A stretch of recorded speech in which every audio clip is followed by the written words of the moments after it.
Vamos falar nesse tempo que nos resta, vamos falar de João Calvino. Jean Calvin.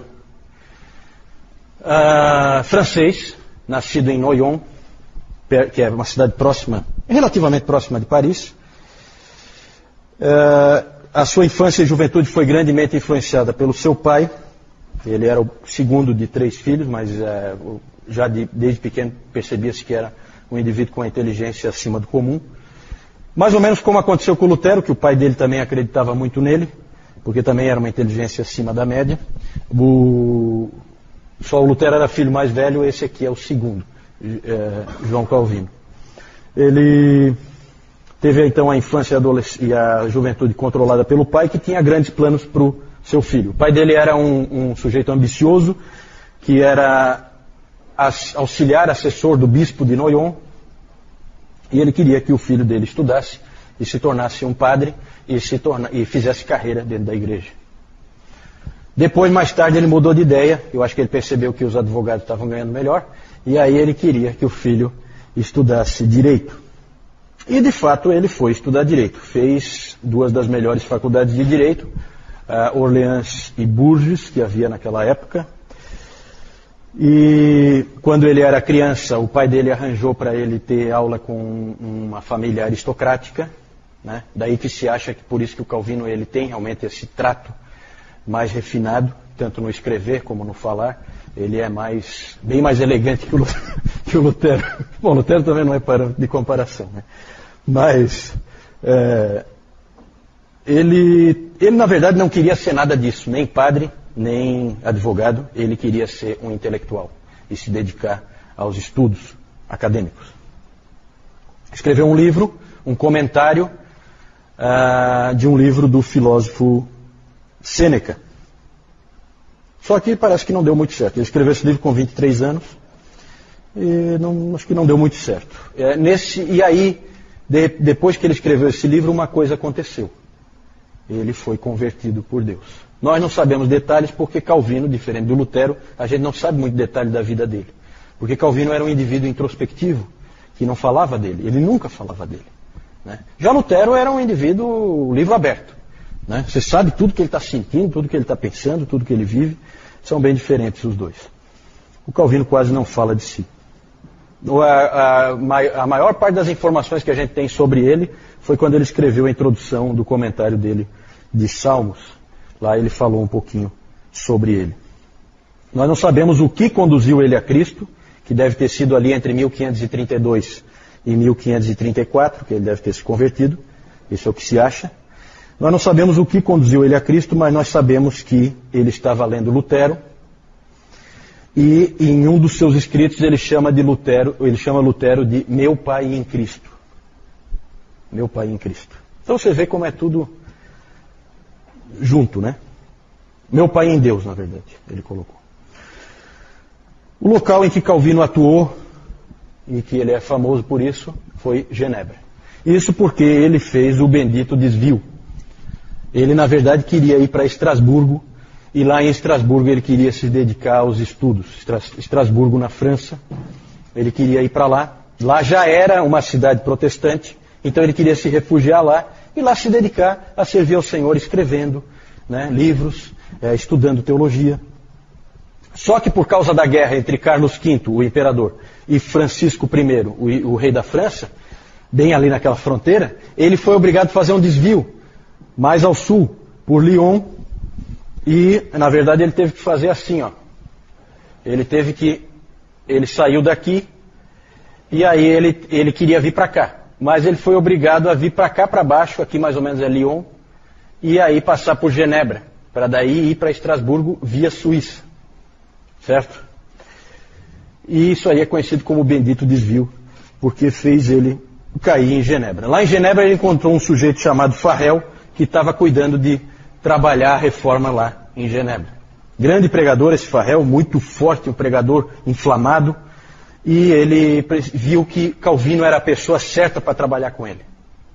Ele precisava de alguém que desse suporte intelectual, de capacidade de entendimento das Escrituras, para a pregação dele. O Calvino, educadamente, disse que não, que o plano dele era ir para Estrasburgo, que ele não tinha plano de ficar em Genebra, nem de trabalhar em Genebra, na igreja. Ele queria ir para Estrasburgo para estudar. E aí foi o famoso episódio em que o Farrell, então, amaldiçoa ele, amaldiçoa os estudos dele, se ele não assumir a função que Deus está chamando ele para fazer aqui e agora. Né? O Farrell tinha um jeito especial de convencer as pessoas. E realmente impactou o Calvino. Calvino escreve, quem conta essa história é o próprio Calvino. Ele fala que Farrell pediu a Deus que amaldiçoasse meu retiro e a tranquilidade dos meus estudos se eu me esquivasse e recusasse ajuda quando a necessidade era tão urgente. E aí aquilo impactou o Calvino e ele ficou. Os dois, Calvino e Farrell, ficaram 2 anos trabalhando ali na igreja em Genebra, organizando a igreja, pregando as escrituras, catequizando as pessoas e estabelecendo a disciplina. Só que os genebrinos não estavam prontos para eles. Eles também deram umas exageradas, não souberam lidar bem com as pessoas também. Deus ia preparar o Calvino depois, ainda não era a hora dele fazer a obra dele. Tanto que a coisa ficou tão feia que as pessoas colocavam o nome dos cachorros deles de Calvino, para poder chutar o cachorro na hora que o cachorro estava incomodando. E quando elas viam na casa do Calvino, que o Calvino estava estudando, ficavam jogando pedra na janela. Né? Então vejam que a relação igreja-pastor não era das melhores.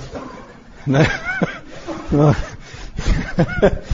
Então eles acabaram sendo convidados a se retirarem da cidade e eles de fato se retiraram, tanto o Farrell como o Calvino. E aí o Calvino finalmente foi para Estrasburgo então, já que ali ele não era bem quisto.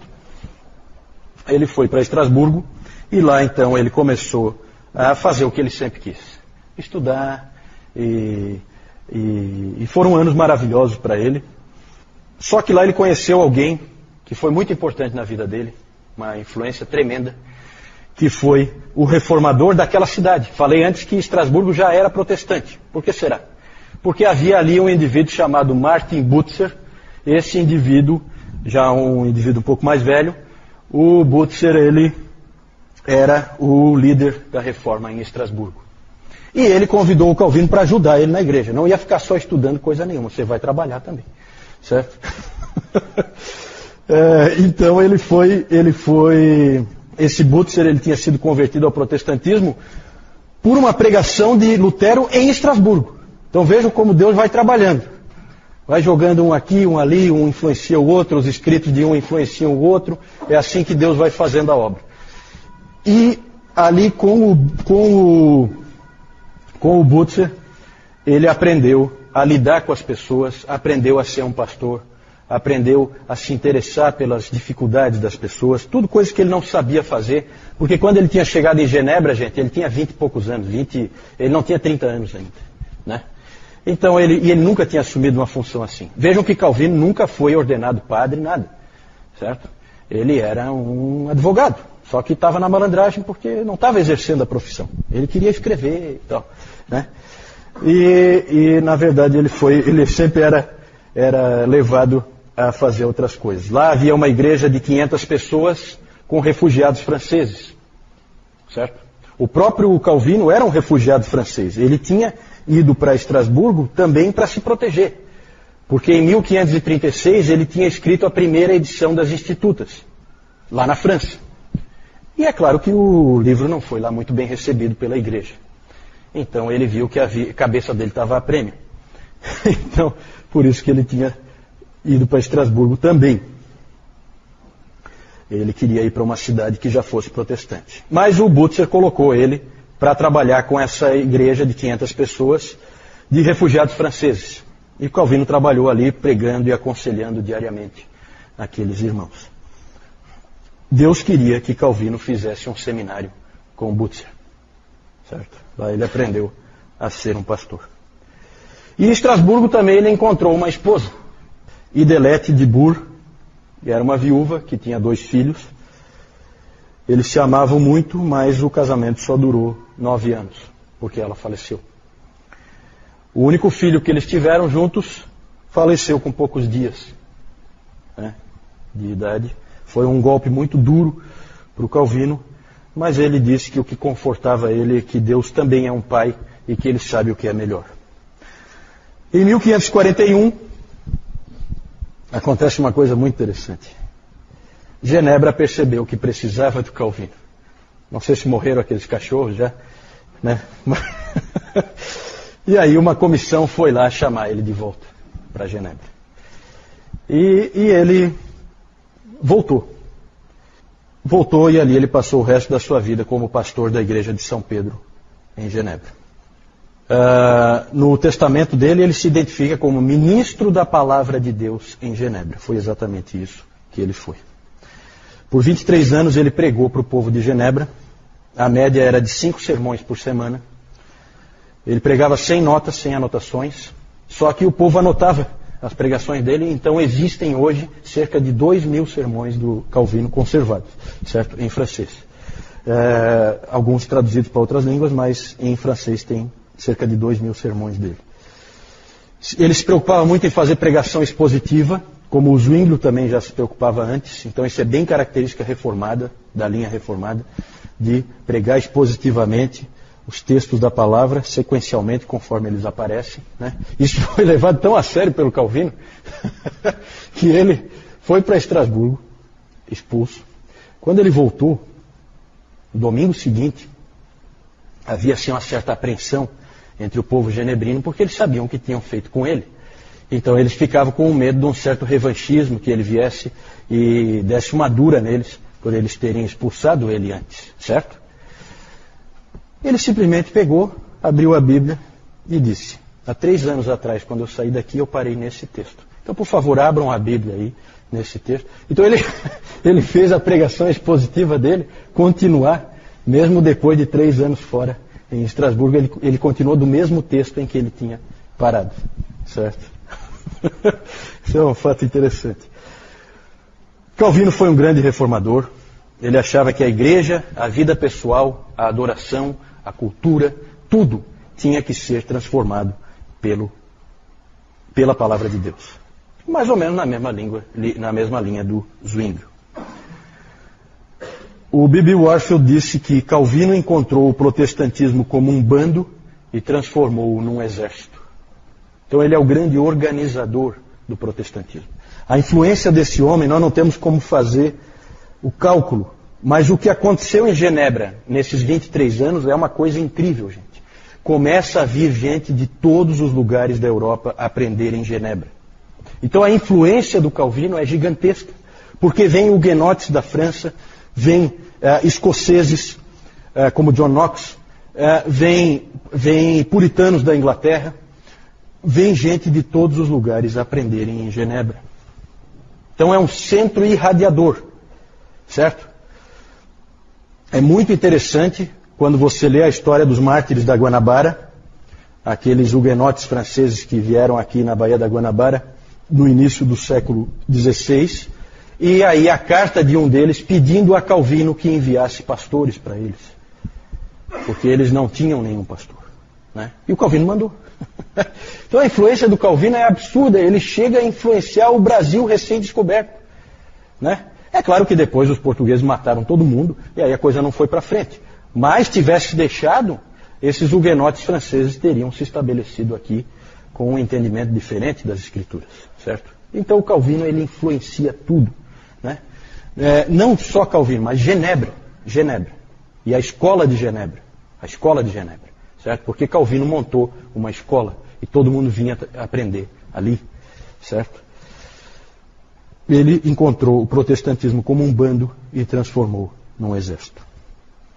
Tem pessoas que dizem que Calvino foi uma espécie de ditador em Genebra. É nada mais longe da verdade. Ele sequer podia votar numa eleição em Genebra porque ele não era natural dali. Ele não se tornou cidadão de Genebra nunca.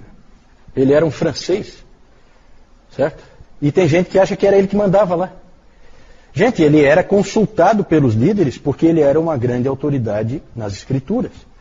Mas os líderes, os magistrados, eles decidiam, certo? E assim foi também no famoso caso de Serveto, onde a gente não pode absolver o Calvino, porque esse Miguel Serveto foi realmente morto, queimado, em Genebra, com a conivência do Calvino. O Calvino só pediu para os líderes, ele sabia que não tinha como salvar, e eu acho que ele nem queria salvar o Serveto, mas ele pediu que não queimassem ele.